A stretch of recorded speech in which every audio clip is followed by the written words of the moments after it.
Welcome once again to Dialogue on Public Issues. I'm John Chowning with Campbellsville University. We are in the midst of a series of interviews with candidates for statewide office and special segments of Dialogue on Public Issues. And today, I'm very pleased to be interviewing the Republican nominee for state auditor and the incumbent state auditor, the Honorable Mike Harmon. Auditor, welcome. Always glad to be here. Well, it's good to have you back on campus. Definitely. Tell our viewers a little bit about yourself. Sure. I graduated Eastern Kentucky University with a triple major in math, statistics, and theater. I tell everybody that way I know the math, I know the stats, but I don't know. I just act like I know. So just a little joke there. But right. I basically served in the Kentucky House of Representatives for 13 years. Over in the House 54th District, most of the time Boyle and Washington, then became Boyle and Casey towards the end. I ran for lieutenant governor in 2011 with Phil Moffitt. We fell a little short in the primary. And then in 2015, I kind of felt led to run for auditor. And we had David and Goliath victory, where I had taken 40,000 against Adam Elan, who had 800,000. And was able to have victory there. And of course, we were truly blessed by God and the people of Kentucky. Married, got a wonderful wife. We've been married 29 years. We've got two beautiful children. And my wife, by the way, is scheduled to graduate this December from Campbellsville. To her. From Campbellsville. And so very exciting about that. And then we've got two girls and two grandkids, and a son-in-law. So, very good. Yeah. Life is good. Life is good. Nothing like grandchildren, are there? I love those grandchildren. We'll compare pictures after the interview here. There you go. There you go. I have four. And they actually the two live with us. And the oldest, he will come down some days and knock on the door and say, Peaches, Peaches, let me in. And of course, I am Pawpaw, but my wife is Peaches. Okay. So Peaches and Pawpaw. Very good. Why did you decide to become a candidate for state auditor back in 2015 and then decide to run for re-election in 2019? Sure. Well, it was kind of interesting, in 2015, of course, I ran in 2011, as I said, and we had that defeat. But, I felt like God was still laying on my heart to run statewide. But every time I prayed about it, I always thought I was going to run for Secretary of State because I'd served on elections, constitutional amendments, intergovernmental affairs. But every time I prayed about it, God kept closing that door. So I thought, well, maybe I was wrong. And so we had a gubernatorial candidate come through and say, we need a good, strong auditor. And a young man who actually replaced me as state representative, Daniel Elliott, he said, you need to run statewide again. He didn't say auditor, but I prayed about it, and those two things came together, and I felt like God was leading me, so I stepped through and ran for auditor. So, Why did you decide to run for re-election? Well, we have done such a exceptional job, and hopefully I'll have an opportunity to cover a little bit some of the things that we've done. But certainly, I think there is more work to be done. The first thing I did when I was elected the first time was I told all our auditors, we don't target anyone, we don't give anybody a pass, we just simply follow the data. And so, we've done that. We've worked well with the county officials and the state, and we've had some, as I said, some high-profile audits. But I think there's much more work to be done. Now, what are the duties of the state auditor's office? Sure. Well, it is an elected constitutional officer. It's an executive position. Now, my assistant state auditor that I appoint does have to be a CPA. Okay. And, we have a fantastic assistant state auditor, Farrah Petter. But we basically the auditor's office does anywhere from 500 to 600 audits per year. We do everything from your fiscal courts to your sheriffs, your county clerks. We also do the statewide single audit, which is the SWAC. We do the CAFR, which is the Comprehensive Annual Financial Report. But we also do a lot of special exams as well. So it's a pretty busy thing. We sit on several boards. I sat on the Public Pension Oversight Board. We sat on the board of the School District Audits Committee, and there's multiple other boards that we sit on. And usually for the other boards, I will generally appoint somebody to go on my behalf. But public pensions were, for me, very important to make sure that those were there for those who have worked so hard, had earned that, and then wanted to make sure that they were there for them. So I always try to attend that particular meeting. Why do you think it's important to have an elective office? for the state auditor to be elected by the people? Well, different states are different ways. Right, Some of right. them appoint their auditor. Some of them, the General Assembly appoints the auditors. But I think an elected auditor is important to maintain that independence and also to give the people a voice. The auditor's office plays a very important role. I usually tease the treasurer, Allison Ball. She says she's the watchdog on the front, and I said, well, I'm the watchdog on the back end, and so, we try to cover you going both ways. But it's very important both to have that independence. There's been some debate whether it should be a nonpartisan on the ballot, and certainly I think that's certainly the execution of your duties need to be nonpartisan, because I don't think you should be politicizing either the auditor's office or the attorney general's office or even the treasurer's office. There are probably a lot of folks out there watching, listening, who don't have a full understanding of the auditor's office. They have a notion of what an auditor does, but it's more than checking a checkbook and so forth. It is. Describe some of the things that you're called upon to do, and you've mentioned the overall importance of the office, but what all do you do other than just the audits you've mentioned? Right. And what do you do when you find a problem?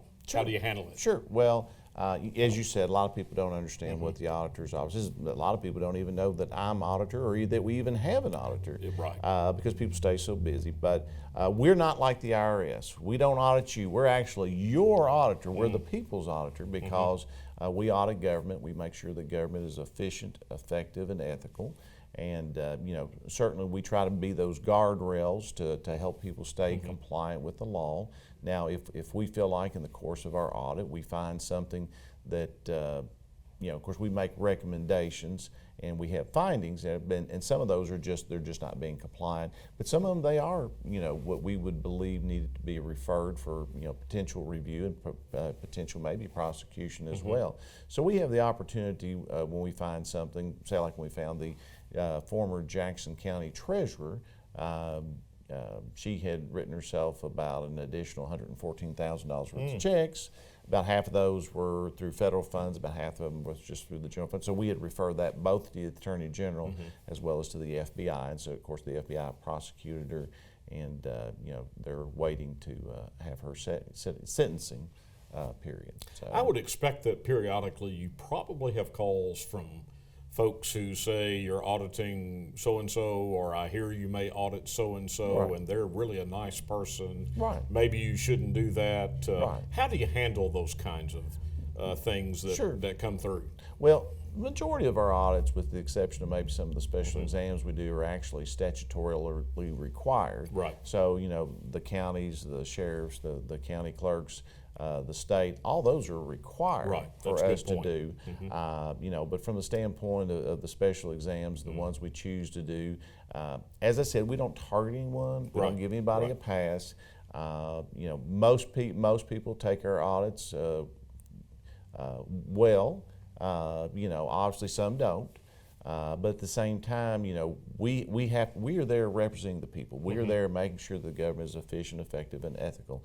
And if no one is doing anything wrong, then they shouldn't worry about us being in there. Now, does that mean that maybe some people that are really good people are just, not compliant with the law, not necessarily in a criminal sense, but just not compliant with the law? Yeah, and that's what we're there for. We're there to help them stay within the guardrails. Now, I jokingly do say you don't make a lot of friends as auditor, but there was a coach that said one time, if you want friends, get a dog. So I've got a dog, and so, but I feel like we serve a very important role. Right. Now, in a lot of the smaller counties through the years, I've noticed, and it's not just in your tenure, but in other auditors' predecessors, it's not uncommon for there to be state audit findings or even private audit firms' findings of, because of small staffs, there's not ability to isolate certain functions. How do you handle those and work through those kinds of findings within a local official's office, for example? Yeah, in the smaller offices where you have, typically the one, if they're going to have one finding, it's a lack of segregation of duties. And a part of that is, that's really important because a lot of people don't take it as important, but it is, because you can have somebody, just like you said, they're a good person, they're honest, and they very well are, and they very well could have been when you hired them. But what happens is, in some instances, if you don't have somebody looking over their Right. shoulder, you will end up having a situation like maybe they have a sick child and they have medical bills, maybe they Right. develop a gambling or a problem, or maybe unfortunately the blight of drugs that we've got, and they'll start rationalizing that they need to have more money if you're not overseeing it. So what you can do is you can put some compensating factors in there. The elected official or someone else can follow up and double check the numbers, initial the numbers, and things like that. And that's how you kind of overcome some of that problems in your smaller offices. That's a fairly common situation, isn't it, in terms of fairly- smaller counties and smaller agencies. Right, and fairly common. And one of the things we do to try to provide an incentive to help people be compliant with the law, we lobbied and pushed for in 2018 Senate Bill 144. It basically allows your sheriffs and your county clerks, if they have a clean audit the year before, so that they can work to clean up those what they consider small things. If they have a clean audit the year before, then what we can do is instead of doing a full-blown financial statement audit, we can do what's known as agreed upon procedure now. And our original estimates was it was going to save them 25 to 50%. Well, in reality, it looks like it's going to save probably 50% plus. So since we invoice for our audits, it's very important that we do that. Yep. I'm sure they appreciate that They- extra savings, and the taxpayers do. They do, and the taxpayers do as well. Why do you think you're the better choice for auditor in this particular race? Sure. Well, I mean, we hit the ground running. The very first thing that we did, and of course, if you want to find out more about our campaign, it's MikeHarmon.com, www.mikeharmon.com.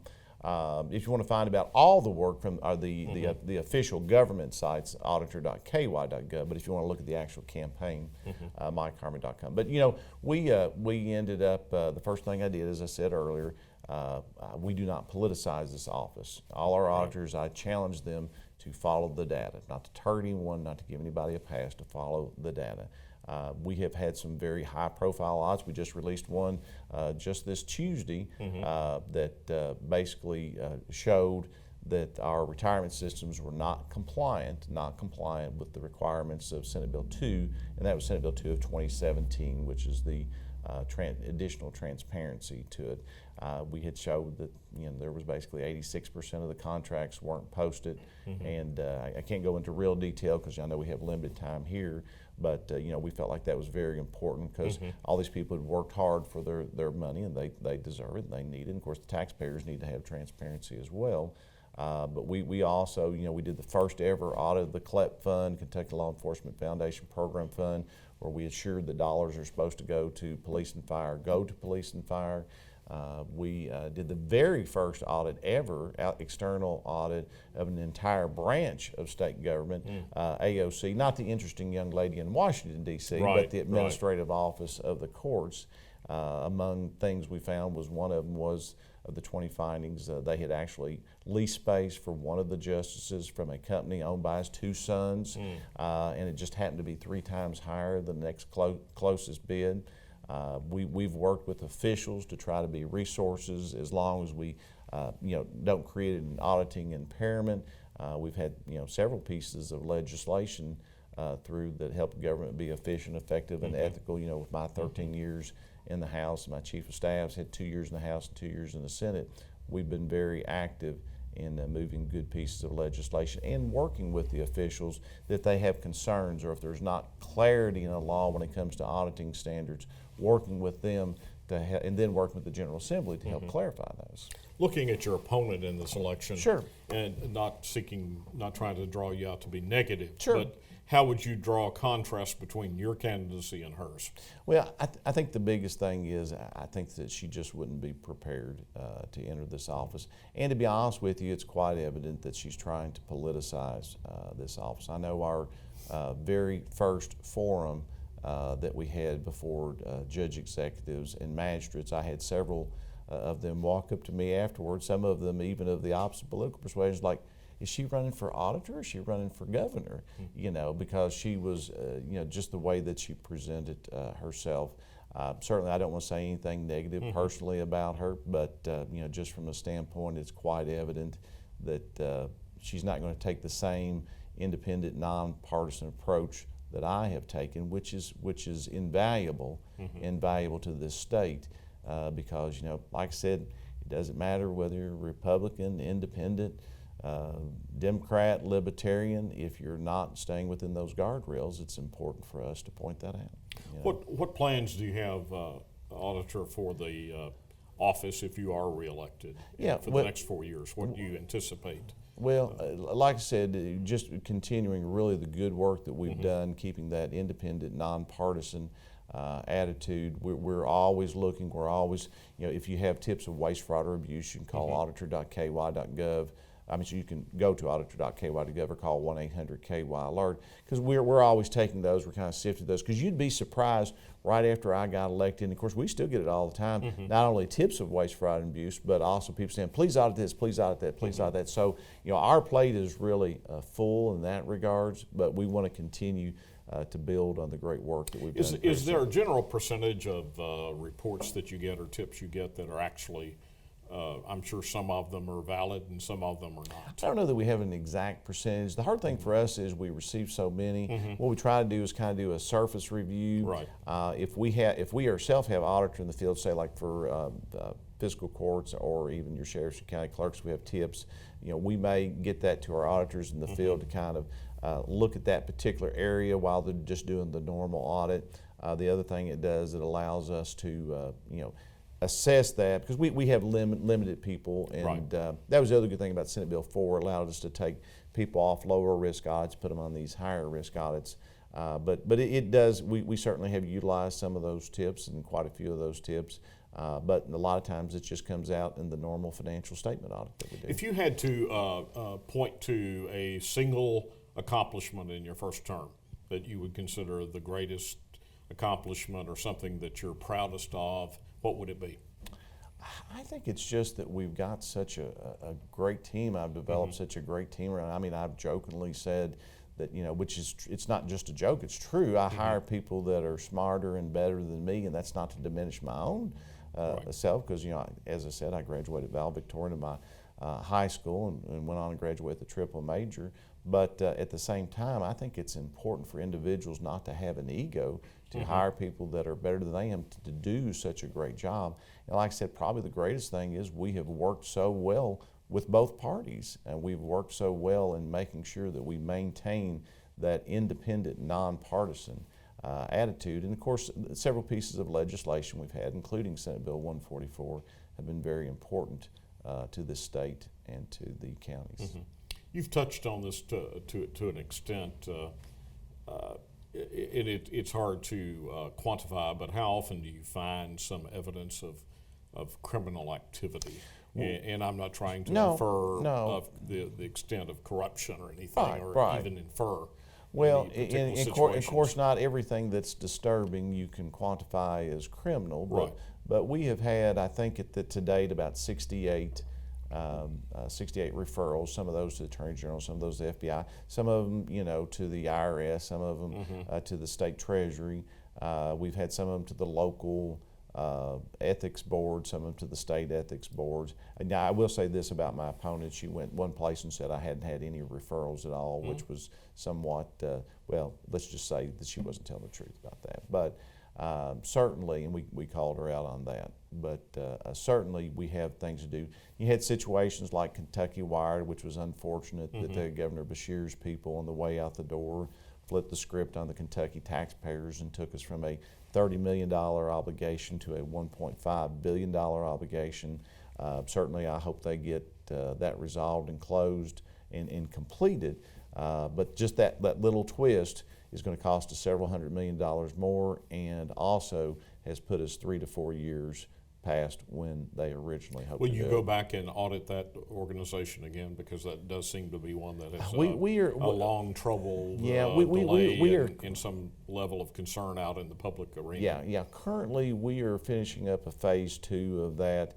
We don't have a time frame for the release of it, but we were looking, in that particular one, we were looking at that about a 9-month procurement period, where they went from the original RFP, which is request for proposal, when the Australian company said that we'll take on the responsibility of getting pole attachments and we'll get private financing. So basically the risk to the state was very nominal, to when they actually did the project agreement, flip the script and put the pole attachments, the risk back on the state, put the financing with basically government bonds to put the hooks into our bond rating, and flipped that and basically took away any incentive for them to get it done. It'd be like building a house and instead of having multiple draws depending on what level that it's done, you just said that the moment you get your financing, then we'll be good to go, and then but by the way, you're going to be the one that gets the financing for me. I'm not going to get it, and then all of a sudden you say, well, I don't have to do anything now. So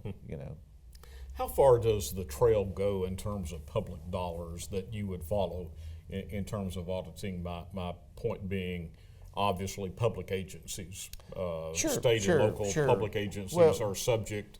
Then if they allocate money into a nonprofit or other organization, is that subject to audit as well by the state auditor's office? Yeah, we look at billions of dollars over the year. We, as I said, we do 500 to 600 audits a year. A lot of times, especially for your fiscal courts, we have right of first refusal for that, but we will allow them to get a CPA at least 3 or 4 years out of 4 or 5. But a lot of times they want us to do it anyway.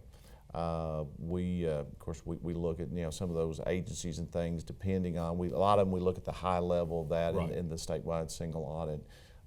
We also, from the standpoint, of course, the special taxing districts, they have certain requirements on them. They're supposed to report to DLG, Department of Local Government, and then DLG is supposed to notify us in the event that they're not compliant. There are literally, thousands of special districts in Kentucky? There are. Some of them are very small, and some of them have exemptions, based on the size of money that passes through them. So there are a lot of places that either receive tax dollars or have their own taxing districts, But water and sewer districts and economic development organizations, a little bit of everything, fire districts and so on that are out there. Right. Are there innovations technology-wise that need to be made in the auditor's office? How are you doing in that area? We do some. We do some. Like everybody else, we have limited budgets, but we do some. And obviously, the more you can automate, the more you can do your searches. But we do have some of those. How big is the tools. office? How many employees and what is your budget? We've got about 135, give or take, and then about half of those are in Frankfort. Half of those are out in the field in the counties.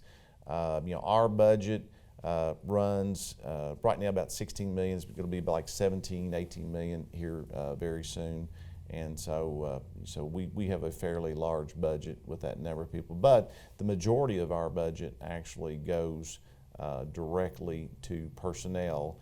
And what a lot of people don't realize is we generally generate, we get some general fund appropriations, but we generally generate the majority of our funds. Your budget, like everybody else's, most every other agency in Frankfort, has actually been cut, has it not, over time? Our general fund appropriation we've had to cut it several times. Basically, what we ended up doing is there's both general fund appropriations and then there's what's known as restricted funds. The restricted funds are the ones that we generate. We still have to get authority from the General Assembly to spend those restricted funds, but we generate the majority of those. You audit the judicial branch, you audit the executive branch, you do not audit the legislative branch, is that correct? We can, as of yet, we haven't. That's something that we've talked with leadership that they potentially may request. But that could be done. But it could be done, yes. It could be done. What would trigger that? Well, I mean, we could choose to do it, and we've reviewed that potential. We did some surface work on it. But certainly if leadership requested us, when we did AOC, the Administrative Office of the Courts, I want to thank the Chief Justice for inviting us in because, technically we probably had the power, but if the person that would determine whether we did would probably be the judicial system. Right. So we were very thankful they invited us in. And of course with the General Assembly, we certainly could look at it. But certainly if they would invite us in, which they were looking at it, and I think they will eventually. There are a lot of people out there in general public who view government cynically, as you well know. Sure.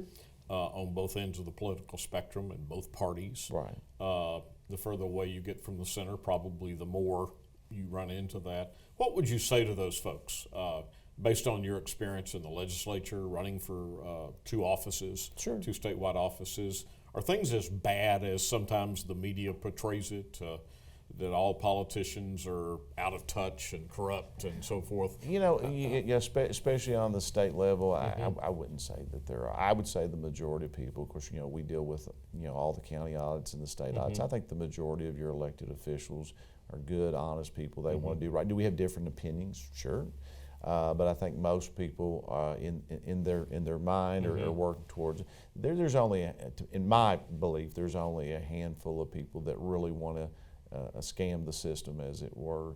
But that's why we have to be there, because it's those few that end up kind of giving everybody else a bad rap. Now, I will say, unfortunately, it's a very politically charged. We're very polarized right now. But I've got a ton of Democrat friends, just like I do Republican friends, and most people just want to be treated right. Most people just want to be treated the same, and so I think people, although they don't need to be cynical, they also don't need to be lack of being engaged, because when we see times where probably there'll be 30% or less of the people that can vote or actually register to vote will vote in this next election. That's the type of government that concerns me, when people, only 30% or less of the people that can vote do vote. Do you find that young people is their interest increasing, decreasing, staying level? It varies depending on who you talk to and where you go to. But certainly there is a concern there. Obviously, more of your senior adults tend to vote more regularly.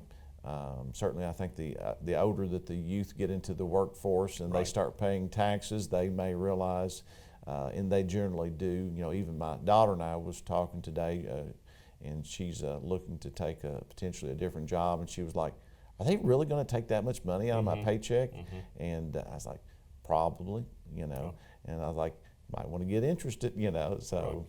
We're down to about 30 seconds. Okay. Take a moment and talk to the voters. Sure.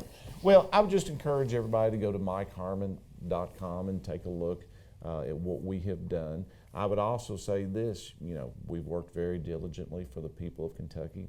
I've tried to be the best public servant that I can, and I'm truly blessed and humbled that you all allowed me to hold this office over the last 3.5 years. And I would certainly appreciate you all giving me another term so that we can continue the great work that we've done so far. Thank you, and God bless. This is John Chowning with State Auditor Mike Harmon. Thank you, sir. Great seeing you. Republican candidate for re-election to the office of State Auditor. Stay tuned for Dialogue on Public Issues as we interview all candidates for state office who have been invited, and we certainly hope all will appear. This is John Chowning. Thank you again.